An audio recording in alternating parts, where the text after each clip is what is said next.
Suppose for a moment someone told you these three facts about a New Testament personality, nothing more. First, the Savior said of this man, "O thou of little faith." Second, this man in a moment of anger cut off an ear of the high priest's servant. And third, this man denied knowing who the Savior was on 3 occasions, even though he had walked with him daily. If that is all you knew or focused upon, you might have thought this man a scoundrel or a no-good. But in the process, you would have failed to come to know one of the greatest men who ever walked the earth, Peter the Apostle. Similarly, attempts have been De made la même by manière, certaines personnes ont essayé de faire ressortir quelques petites faiblesses de Joseph Smith, le prophète. Mais elles ont aussi manqué l'essentiel, l'homme et sa mission. Joseph Smith était loin du Seigneur pour établir l'Église du Christ sur la terre. Lorsqu'il est sorti du bosquet, il avait appris 4 vérités fondamentales qui n'étaient pas enseignées par la majorité du monde chrétien de son époque. Premièrement, il avait appris que Dieu le Père et son Fils Jésus-Christ sont 2 êtres distincts. La Bible confirme la découverte de Joseph Smith. Elle nous dit que le Fils a soumis sa volonté à celle du Père. Nous sommes émus par la soumission du Sauveur et son exemple nous donne la force de faire comme lui. Mais quelle aurait été la profondeur et la passion de la soumission du Christ ou le pouvoir motivant de cet exemple si le Père et le Fils étaient le même être et qu'en réalité, le Fils ne faisait que sa propre volonté sous un nom différent? Les Écritures donnent d'autres preuves de cette grande vérité, car Dieu a tant aimé le monde qu'il a donné son Fils unique. Un Père offrant son Fils unique est la meilleure grande preuve d'amour qu'un esprit, un cœur humain puisse concevoir et ressentir. Elle est symbolisée par l'histoire émouvante d'Abraham et d'Isaac. Mais si le Père est le même être que le Fils, alors ce sacrifice ultime ne signifie rien et Abraham n'offre plus Isaac, Abraham s'offre lui-même. La deuxième grande vérité découverte par Joseph Smith est que le Père et le Fils sont un corps glorifié de chair et d'eau. Après sa résurrection, le Sauveur est apparu à ses disciples et a dit « Touchez-moi et voyez, un esprit n'a ni chair ni os, comme vous voyez que j'ai. » Certains ont avancé que c'était une manifestation physique temporaire et que, lorsqu'il est monté au ciel, il a déposé son corps et est redevenu esprit. Mais les Écritures nous disent que cela est impossible. Paul a enseigné, sachant que Christ ressuscité des morts ne meurt plus, la mort n'a plus de pouvoir sur lui.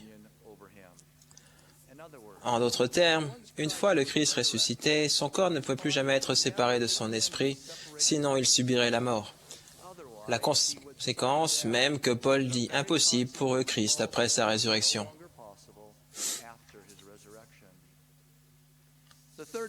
La troisième vérité que Joseph Smith a apprise était que Dieu parle toujours à l'homme de nos jours, que les cieux ne sont pas fermés.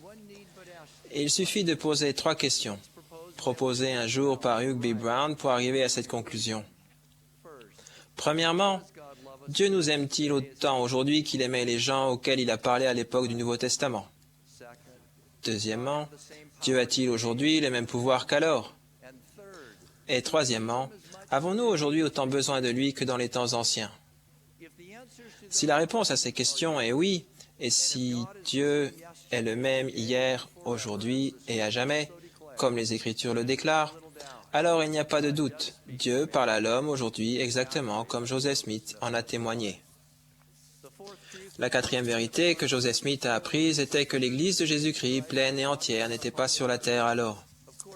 Il y avait bien sûr de bonnes personnes et certains composants de la vérité, mais l'apôtre Paul avait prophétisé au sujet de la seconde venue du Christ. Il faut que l'apostasie soit arrivée auparavant. Après la première vision de Joseph Smith, le rétablissement de l'Église du Christ a commencé ligne sur ligne, précepte sur précepte.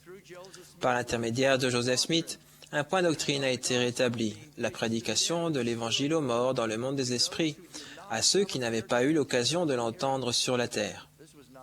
Ce n'était pas l'invention d'un esprit imaginatif, c'était le rétablissement d'une vérité biblique.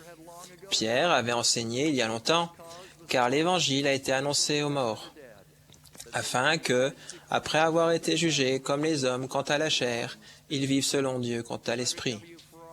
Frédéric W. Farrar, auteur et théologien bien connu de l'Église anglicane, a fait la remarque suivante sur cet enseignement de Pierre. Tous les efforts ont été faits pour trouver une explication à la signification claire de ce passage. C'est l'un des passages les plus précieux des Écritures, et il ne s'y trouve aucune ambiguïté. Car si les mots veulent dire quelque chose, cela signifie que le Christ, quand son esprit est descendu dans le monde inférieur, a proclamé le message du salut aux morts qui avaient été impénitents. Beaucoup de gens enseignent qu'il y a un seul ciel et un seul enfer. Joseph Smith a rétabli la vérité qu'il y a des cieux multiples. Paul a parlé d'un homme qui fut ravi jusqu'au 3e ciel. Pourrait-il y avoir un 3e ciel s'il n'y en avait pas un 2e et un 1er? À de nombreux égards, l'évangile de Jésus-Christ est comme un puzzle de 1000 pièces. Puis Joseph Smith est arrivé et a mis beaucoup des 900 autres pièces en place afin que les gens puissent dire « Maintenant je comprends d'où je viens, pourquoi je suis ici et où je vais. » Le Seigneur a défini clairement le rôle de Joseph Smith dans le rétablissement. Cette génération aura ma parole par ton intermédiaire. Malgré ce flot de vérités bibliques rétablies, certains chercheurs honnêtes ont dit « Je peux accepter ces points de doctrine, mais pour ce qui est de ces anges et de ces visions que Joseph Smith dit avoir vues, cela semble si difficile à croire à notre époque. » Nous leur répondons avec amour. N'y avait-il pas des anges et des visions dans l'Église du Christ à l'époque du Nouveau Testament? Un ange n'est-il pas apparu à Marie et à Joseph? Des anges ne sont-ils pas apparus à Pierre, Jacques et Jean sur le mont de la Transfiguration? Un ange n'a-t-il pas fait sortir Pierre et Jean de prison? Un ange n'est-il pas apparu à Corneille, puis à Paul quand il a fait naufrage, et à Jean sur l'île de Patmos? Pierre n'a-t-il pas eu une vision de l'Évangile allant aux païens? Paul, une vision du 3e ciel? Jean, une vision des derniers jours? Étienne, une vision du Père et du Fils? Oui, Joseph Smith a vraiment vu des anges et eu des visions, parce qu'il était l'instrument dans les mains de Dieu pour établir l'Église de Jésus-Christ, telle qu'elle existait dans les temps anciens, avec tous ses pouvoirs et toute sa doctrine. Pourtant, chose triste à dire, il arrive que des gens soient disposés à écarter les précieuses vérités de l'Évangile rétabli par Joseph Smith parce qu'ils se laissent égarer par tel ou tel problème historique ou par telle ou telle hypothèse scientifique qui ne sont pas essentielles à leur exaltation. Et ce faisant, ils échangent leurs droits de naissance spirituelle contre un potage de lentilles. Ils échangent la certitude absolue du rétablissement contre un doute. Et ce faisant, ils tombent dans le piège de la perte de leur foi, dans les nombreuses choses qu'ils savent à cause d'un petit nombre de choses qu'ils ne savent pas. Il y aura toujours quelques crises intellectuelles apparentes à l'horizon, tant que la foi est requise et que notre esprit est limité. Mais il y aura aussi toujours des points sûrs et des solides de la doctrine du rétablissement auxquels nous pourrons nous raccrocher et qui seront le rocher sur lequel édifier notre témoignage. Quand de nombreuses personnes qui suivaient le Christ se sont détournées de lui, il a demandé à ses disciples, « Ne voulez-vous pas aussi vous en aller ?» Pierre a alors donné une réponse qui devrait être gravée dans tous les cœurs. « À qui irions-nous? Tu as les paroles de la vie éternelle. » Si quelqu'un se détourne de ces points de doctrine rétablis, où ira-t-il apprendre la véritable nature de Dieu telle qu'elle a été enseignée dans le bosquet?